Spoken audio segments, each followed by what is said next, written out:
Hello everyone, welcome to my YouTube channel. আজি তোমালোকৰ class 12 ৰ ম্যাথছ গণিতৰ সম্ভাৱিত চেপ্টাৰটো হিয়া দিম 13 নম্বৰ চেপ্টাৰ তো সম্ভাৱিত চেপ্টাৰটো প্ৰথম বুজিলা তোমালোকৰ যেহেতু ক্লাস 12 ৰ 9 ত এবিলাক পাই আছে সম্ভাৱিত মানে কি एक्चुअली সম্ভাৱিত মানে কি एक्चुअली সম্ভাৱনা ঠিক আছে ধৰা এনে এটা আজি বৰষুণৰ বতৰ তো তোমালোকে কিছুমান কবা আজি বৰষুণ হ'ব কিছুমান কবা বৰষুণ নহব এবিলাক সম্ভাৱনা যদি মই এটা কয়েন টস কৰো বা মুদ্ৰা টস কৰো তেনে কি কবা যে হেটো দিব নহলে কি টেল দিব এবিলাক আমি পাই আছো আগতে হেট নহলে কি দিব টেল এবিলাক আগতে পাইছো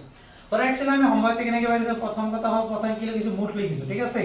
এটা মুদ্ৰা টস কৰা মুঠ কিমান পৃষ্ঠা আছে দুটা তো তলত কি লিখিছো দুই লিখিছো যদি হেটো হেড কেটা আছে এটা এখানে কি লিখিছো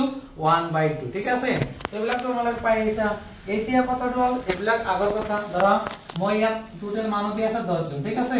10 জনৰ ভিতৰত 5 জন লৰা আৰু 5 জন কি ছোৱালী ঠিক আছে যদি আমি কও যে লৰা সম্ভাৱিত কিমান তেনে মুঠ কিমান আছিল 10 জন তো আৰু লৰা কিমান আছে 5 জন তো এখানে 5/10 কাটা গলে কি হয় 1/2 এবিলাক তোমালোকে আগত পাইছে কিন্তু 12 ৰ কি কৰিব লাগে এতিয়া আমাৰ নতুন এটা বস্তু এটো লাগে শৰ্তাধীন সম্ভাৱিত মানে কি তোমালোকে পাইছা দুটা ঘটনা থাকিব ইয়াতৰ এটা ই ঘটনা আৰু এটা ধৰা এফ ঘটনা দুটা সম্ভাৱিত থাকিব তাৰে ঘটনা এটা ই আৰু এটা কি F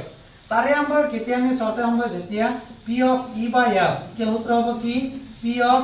e by e intersection f by p of f এটো হলাম কি বুলি কম শর্তাধীন সম্ভাৱিত ঠিক আছে আৰু তোমালোকে পাই আছে যে নিশ্চিত ঘটনা নিশ্চিত হলে কি হ'ব সম্ভাৱিত 1 হ'ব লাগিব আৰু অসম্ভৱ হলে কি সম্ভাৱিতটো 0 হ'ব লাগিব তো এটা আমাৰ কি এইটো আমাৰ সূত্ৰ ইউজ কৰি আমি অংক কৰিব লাগে তো p of intersection f p of e বিলাক তোমালোকে পাই আছা এই সংগতি চেপ্টাৰত আছিল তোমালোকে বৰেকে পাই আছা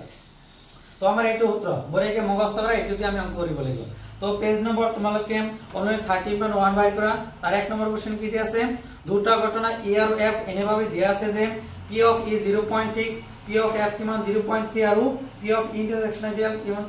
কিমান দিয়া আছে 0.2 আৰু কি লাগে p of e by f আৰু p of f by e এটো বাইৰ কৰিব লাগে ঠিক আছে এটো উত্তৰ লাগিব তো মই ফাৰ্স্ট কোশ্চেন কৰি দি আছো এতিয়া মনোযোগ দিয়া তো ফাৰ্স্ট কোশ্চেন দিয়া আছে আমাৰ গিভেন কি দিয়া আছে p of e দিয়া আছে p of e কেল কিমান দিয়া আছে 0.6 তাৰ পিছত p of f দিয়া আছে আমাৰ 0.2 আৰু কি দিয়া আছে p of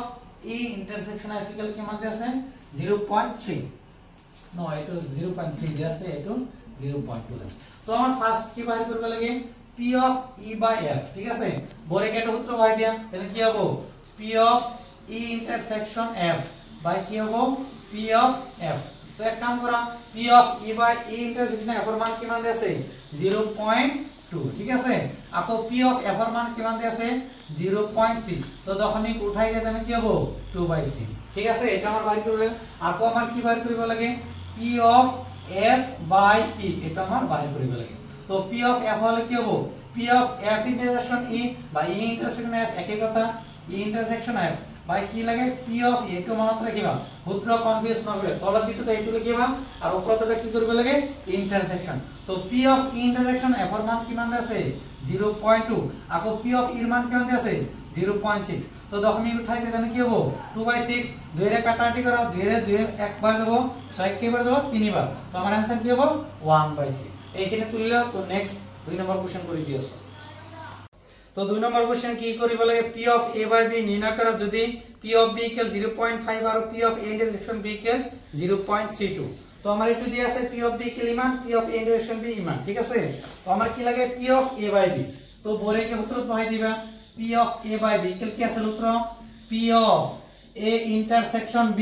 আৰু তলত থাকিলে কি হ'ব তলটো মানে p of b বৰেকে মান দুটা তো দিয়া আছে p of a intersection মান কিমান 0.32 আর p of b এর মান কিমান 0.5 একেবারে সিম্বল কথা কইছো উপরত কি কথা আমি 2 ঘর আর তলত কি ঘর 1 ঘর তো দুই ফলে 1 রূপণ করে দিয়া তো 1 রূপণ করে দশমিক উঠি যাব তলত কিন্তু দশমিক এটা থাকি যাব মানে ই এটা 0 বেশি হবে কি কোৱাচোন মানে মই যদি ইয়ালত 1 পূৰণ কৰি দিও আৰ ইয়ালত 1 পূৰণ কৰো তো দশমিক মানে 2 ঘর শূন্য থাকলে দুটা ইয়াত আহে আর 1 ঘর ইয়াত আহিব আর কি শূন্য মানে 50 হ'ব 2 রে কাটাকাটি কৰা কিমান হ'ব 16 আর কিমান হ'ব 25 তো आंसर আইলো আমার কি 16/25 এটা আমার आंसर ঠিক আছে তো নেক্সট কোশ্চেন 3 নম্বর তো নেক্সট কোশ্চেন 3 নম্বর কি দিয়েছে যদি p of a equal 0.8 p of b equal 0.5 are p of b by equal 0.4 তেন্তে মান উলিয়া 1 number P of A intersection B, 2 number P of A by B আৰু 3 number P of A union B, এই তিনিটা কৰিব লাগে। তো first কি লাগে P of A intersection B। তো এইটো চাই অলপ মনত কৰা না, এইটো কোন উত্তৰত পৰিব P of A intersection B by কি P of A উত্তৰত পাই দিয়াচোন P of A intersection B। Actually আমাৰ কি হ'ব লাগে P of B intersection B একেই কথা, P of A intersection B আৰু B intersection B এই একেই কথা। তো আমাৰ কি কৰিব লাগে P of A ইকুয়াল কি হ'ব জানা 0.4। এতে অলপ মনোযোগ দিন, আমার কিন্তু P of A এর মান আমি জানো, কিন্তু P of A intersection B এর ভ্যালু না জানো, আমরা একটু আমার কি কৰিব লাগে বাহিৰ কৰিব লাগে। তো এক কাম কৰি দিয়া ডাইৰেক্ট কথা এক লাইন শৰ্ট কৰি দিও, তো কি হ'ব P of A intersection B এইটো হরণ আছে না না, ইফালে গুছাই দিলে কি হ'ব পূরণ। তো আমার কি দিয়া আছে 0. P of A এর মান কি মান 0.8, এইটো হরণ আছে ইফালে কি হ'ব পূরণ হৈ যাব 0.8। তো পূরণ করলে কি হবে 4 গুণ 32, এত এক ঘর এত এক ঘর, তাহলে কি ঘর হবে 2 ঘর, এটা আমার आंसर। ঠিক আছে, এতে আমি এটা एक्चुअली কি নাম্বার আছে আমার 1 নম্বর, এতে তুমি কি করে 2 নম্বর। 2 নম্বর কি লাগে P of A by B, P of A by B। তো P of A by B সূত্র কি আছে P of A intersection B by P of B। তো P of A intersection B এর মান অলপ আগত পাইছো না নাই কি আছে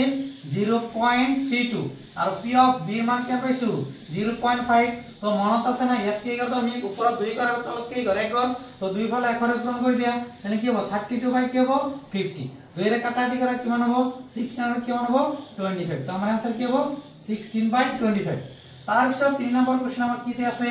P of